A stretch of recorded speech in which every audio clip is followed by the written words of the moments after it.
Hello guys, welcome to Online MBA Guru YouTube channel. So guys, today we are going to discuss about important descriptive questions, or you can say it as an important subjective question of information system for manager subject. So guys, this subject is of distance MBA, or you can say that online MBA. And अगर आपको ये subject है तो फिर मैं जो कुछ questions बताने वाला हूँ, आप उन क्वेश्चंस को एक बार ज़रूर रेफ़र कीजिएगा, क्योंकि वो जो क्वेश्चंस मैं बताने वाला हूँ वो काफ़ी इंपॉर्टेंट हैं. एंड मैंने कुछ 150 क्वेश्चंस में से जो है फ़िल्टर आउट किया है. एंड ऐसा भी नहीं कि मैंने जो सारे क्वेश्चन जो है मैंने खुद से मतलब ऐसे फ़िल्टर आउट किए. जो क्वेश्चन जो है स्टूडेंट्स को एग्ज़ाम में आए हुए थे, तो बेसिकली क्या होता है कि मेरे पास कैसा है कि ग्रुप्स के रेफरेंसेस है, जो मतलब उस वहाँ ग्रुप में बहुत सारे स्टूडेंट्स रहते हैं, वहाँ पे सारे अपने जो भी एग्ज़ाम्स के बाद में क्वेश्चंस होते हैं वो अपलोड करते हैं. एंड वहाँ से मैंने जो है फ़िल्टर आउट करके 100 और 150 क्वेश्चंस में से 30-40 क्वेश्चंस को सेलेक्ट आउट किया है. एंड इट डजेंट मैटर कि गाइज आप कहाँ से अपना डिस्टेंस MBA कर रहे हैं या फिर ऑनलाइन MBA कर रहे हैं.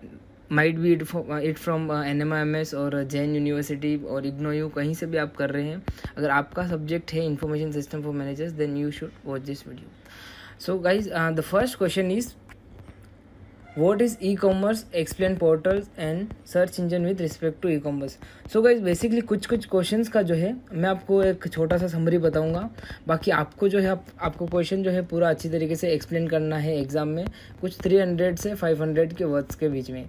एंड ज़रूरी नहीं कि इसमें आपको कोई एक पैटर्न फॉलो करना है, कि मतलब ऐसा ज़रूरी नहीं कि आपको एग्जाम में कोई क्वेश्चन का पहले इंट्रोडक्शन लिखना है या फिर उसका कंसेप्ट एंड एप्लीकेशन एक्सप्लेन करना है एंड फिर उसका समरी या फिर रिव्यू जो है लास्ट में लिखना है. ऐसा नहीं, क्योंकि क्या होता है कि नॉर्मली एग्जाम्स में गाइज आपको भी पता होगा कि हमें बहुत सारे चीज़ें जो हैं याद ही नहीं रही है. तो बेटर ये है कि अगर आप उसको एक्सप्लेन ही कर दोगे तो वो भी बहुत बड़ी बात है.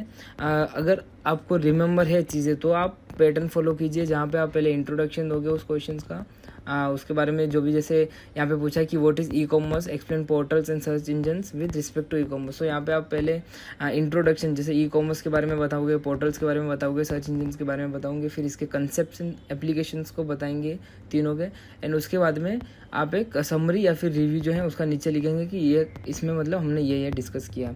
सो बेसिकली फर्स्ट क्वेश्चन यहाँ पे ये है, what is e-commerce, explain portals and search engine with respect to e-commerce.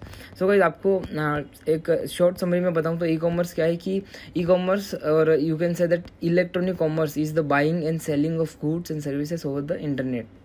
सो ये तो काफ़ी सिंपल है, तो इसी को आपको एक्सप्लेन करना है. अभी डिजिटल एरा में तो आपको पता ही रहेगा कितने सारे बिजनेस जो है वो ई-कॉमर्स पे ही रन कर रहे हैं. And portal is, you know guys, a web portal is basically considered as a library of customized and classified content. It offers various features like business intelligence, managing tasks, collaboration, as well as the integration of applications. Basically, you know, it helps in customization, search navigations, information integration and notifications. सो ये basically portals के बारे में था. And इसके बाद में जो search engine, जो गाइस आपको पता ही रहेगा, आप यहाँ पे पहुँचे हैं, मतलब यूट्यूब भी अगर आपने ओपन किया रहेगा, तो अगर गूगल से किया रहेगा तो आपने सर्च इंजन का यूज़ किया. अगर आपके पास यूट्यूब का एप्लीकेशन है तो उसमें भी उसमें मतलब डायरेक्टली ऐसा नहीं, अगर आप गूगल से कुछ भी सर्च करते हैं तो वहाँ पे बेसिकली सर्च इंजन का यूज़ होता है. सो सर्च इंजन क्या होता है, बेसिकली यह एक टूल है and it is use to find a solution for your queries. And it is a web based tool which you know basically it is a web-based tool which enables users to type any keyword related to their query, and search engines will answer it in the form of returning page. So basically, you know, search engine ranks the found pages according to their relevance. So basically search engine ranks the found pages according to their relevance. So YouTube में भी अगर आप कुछ भी queries को search करते हैं तो वहाँ पे बहुत सारे क्वेश्चन जो वीडियोस जो आते हैं वहाँ पे भी सर्च इंजन का यूज़ होता है, क्योंकि आपको अपने कीवर्ड्स के अकॉर्डिंग वीडियोस शो किए जाते हैं एंड उनका रिलीवेंस एंड उनके व्यूज़ के अकॉर्डिंग जो है उनका प्लेसिंग होता है. Now second question is what type of devices and computers. Okay, what type of devices are computers, explain the parts of CPU. Okay, so आपको कंप्यूटर के जो पार्ट्स हैं, जो टाइप्स हैं, उनके बारे में एक्सप्लेन करना है. एंड CPU के जो पार्ट्स है उसके बारे में बताना है. तो CPU के बारे में जैसे आपको पता रहेगा कि जैसे ALU हो गया, एरिथमेटिक लॉजिक यूनिट, फिर रजिस्टर्स हो गए, फिर कैश हो गया, फिर बसेस हो गए, इन सब के बारे में जो है CPU के जो भी पार्ट्स उसके बारे में एक्सप्लेन करना है. And type of devices of computers को एक्सप्लेन करना है। And third question is explain ACM with an example. So ACM आपको गाइस पता रहेगा, सप्लाई चेन मैनेजमेंट, इसके बारे में आपको जो है एक्सप्लेन करना है with example. And fourth question is explain monitoring green IT practices from value chain perspective. So इसमें आपको ग्रीन IT प्रैक्टिसेस जो है, मॉनिटरिंग ग्रीन IT प्रैक्टिसेस, इसको एक्सप्लेन करना है फ्रॉम वैल्यू चेन के पर्सपेक्टिव से। And fifth question is explain digital certificate with an example. ये काफ़ी इजी क्वेश्चन है। Then six question is write a note on evolution of ERP system.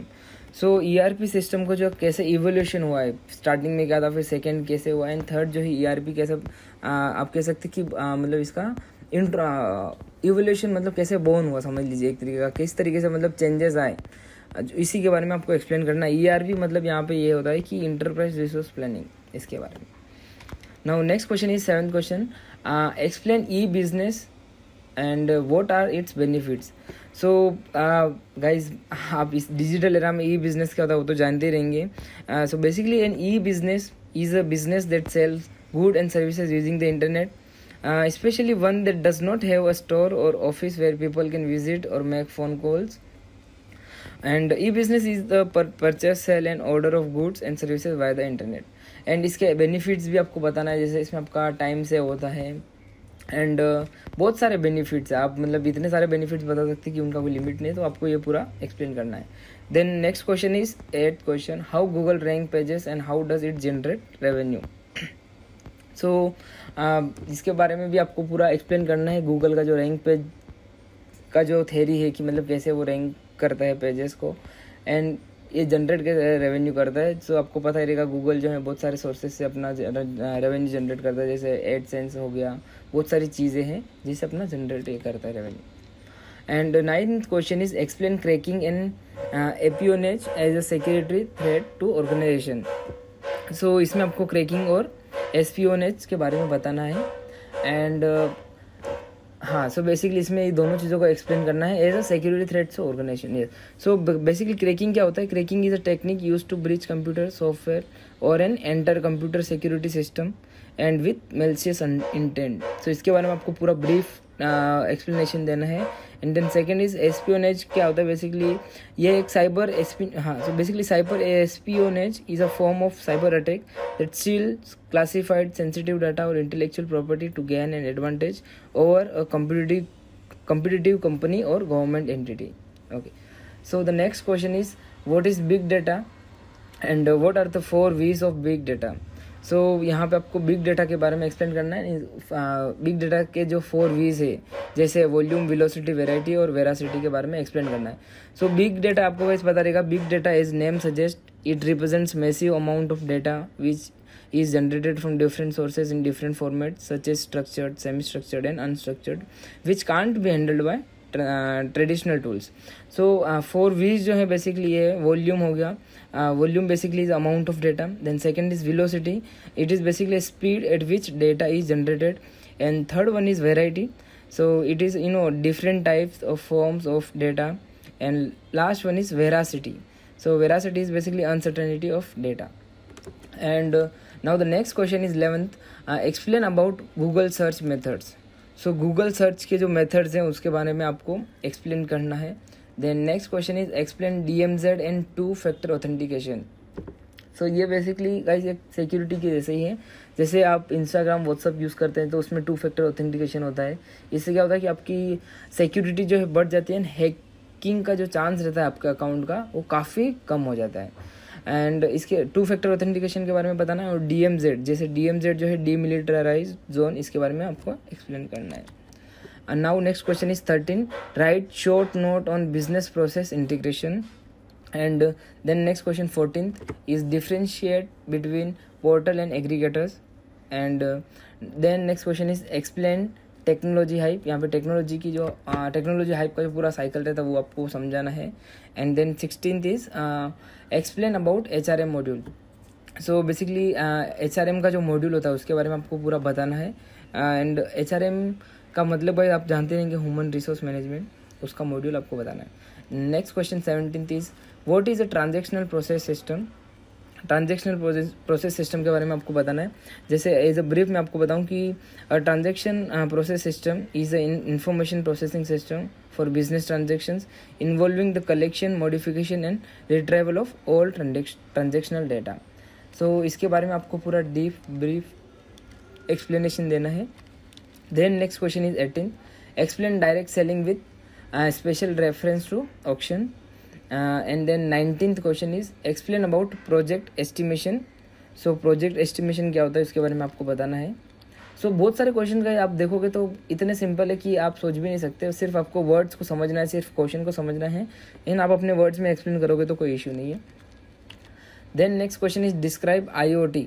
IoT guys आप जानते रहेंगे, इसके बारे में पूरा डिस्क्राइब करना है। IoT means internet of things. इसका ब्रीफ अगर मैं बताऊं तो the internet of thing is simply a network of internet connected objects able to collect and exchange data. It is commonly abbreviated as IoT। So the word Internet of Things has two main parts, Internet being the backbone of connectivity and things meaning objects or devices. In a simple way to put it, you have things that sense and collect data and send it to the Internet. This data can be accessible by other things too. So guys, IoT अभी मतलब काफ़ी demand में भी है, and इसके बारे में आपको अच्छे से डिस्क्राइब करना और एक्सप्लेन करना है। Now next question is how Google rank pages. ये काफ़ी इंटरेस्टिंग क्वेश्चन है गाइस। गूगल के रिगार्डिंग भी बहुत सारे क्वेश्चंस आते हैं। आप मतलब थोड़ा बहुत गूगल के बारे में जो उसका फंक्शनलिटी है, कैसे वर्क करता है, ये भी आप जान लीजिए, ताकि कैसा कि आपको प्रॉब्लम ना हो। गूगल जो है रैंक कैसे करता है पेज, उसके बारे में अगर मैं बताऊं तो इट इज़ बेसिकली रैंक मतलब बहुत सारी चीज़ों को देख के मतलब उनके बेसिस पे करता है। शॉर्ट ब्रीफ बताऊं मैं आपको तो to rank websites, Google uses web crawlers that scan and index pages, and every page gets analyzed according to Google's of its authority and usefulness to the end user। Google के मतलब 3 stage रहते हैं, जैसे discovery stage, फिर होता है relevance stage, फिर होता है ऑथोरिटी स्टेज।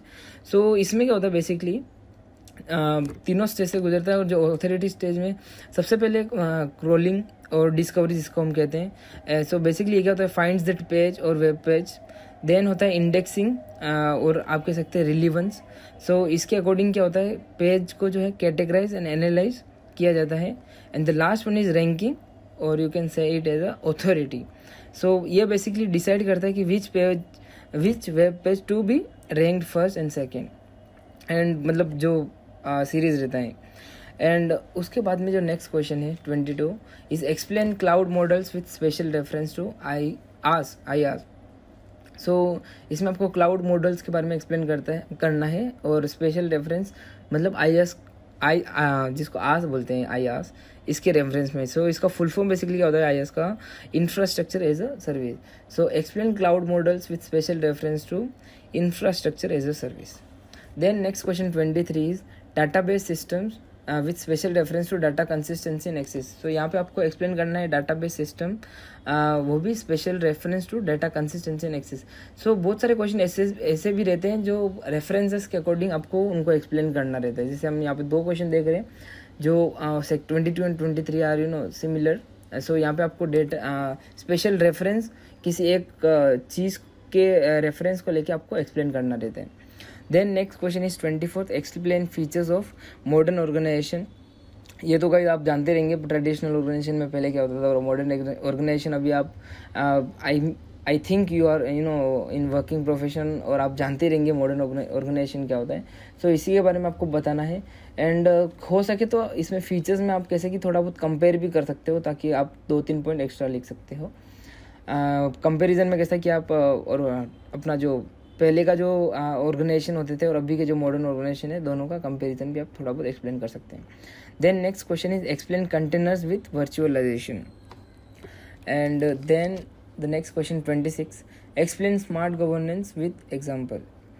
यहाँ पे आपको स्मार्ट गवर्नेंस के बारे में बताना है।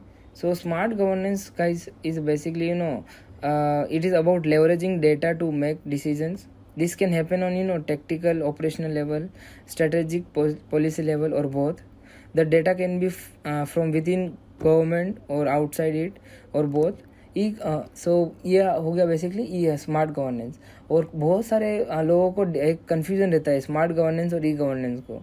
और ई गवर्नेंस में बेसिकली क्या होता है, ई गवर्नेंस क्या होता है गाइस, कि e governance is about providing services to and engaging with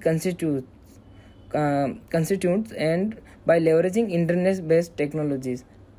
जैसे ई गवर्नेंस में भी बहुत सारे इनिशिएटिव लेते हैं। अगर आप गांव में देखोगे नॉर्मल रूरल एरियाज में, जैसे ई मित्र जैसे हो गया, बहुत सारे फार्मिंग के रिलेटेड भी ई गवर्नेंस के इनिशिएटिव्स होते हैं। यहाँ पे आपको स्मार्ट गवर्नेंस के बारे में बट एक्सप्लेन करना है और एग्जांपल भी देना है। Then next question is what are different types of data, then explain data independence and data redundancy. ये थोड़ा टफ क्वेश्चन लग रहा है। जैसे what are different types of data, यहाँ पे टाइप्स ऑफ डेटा को एक्सप्लेन करना है, and explain data independence and data redundancy, दोनों को एक्सप्लेन करना है। Then next question is 28 what is password and how does security policies work. Then next one is 29 monitoring green IT practices from value chain perspective. And the last one is write a note on agile methodology. So 13th question is agile methodology के बारे में। यहाँ पे आपको agile methodology को explain करना है। So guys आप अजाइल मेथोडोलॉजी जानते रहेंगे। जैसे मैं एक ब्रीफ बताऊँ तो it is an incremental and iterative approach where the requirements keep on changing, and as a company we will be flexible enough to meet the changes and deliver quality software to the customer. So basically इसका main goal क्या रहता है agile methodology का? The main goal of agile methodology is customer satisfaction by delivering quality software in short period of time. So that's all for today guys. Thank you so much for watching my video. I hope you liked my videos and you have subscribed to my channel, and make sure guys you share this video with your friends so उनको भी basically idea मिले कि ये subject में कौन कौन से questions important हैं, कौन कौन से पढ़ने चाहिए। That's all and thank you.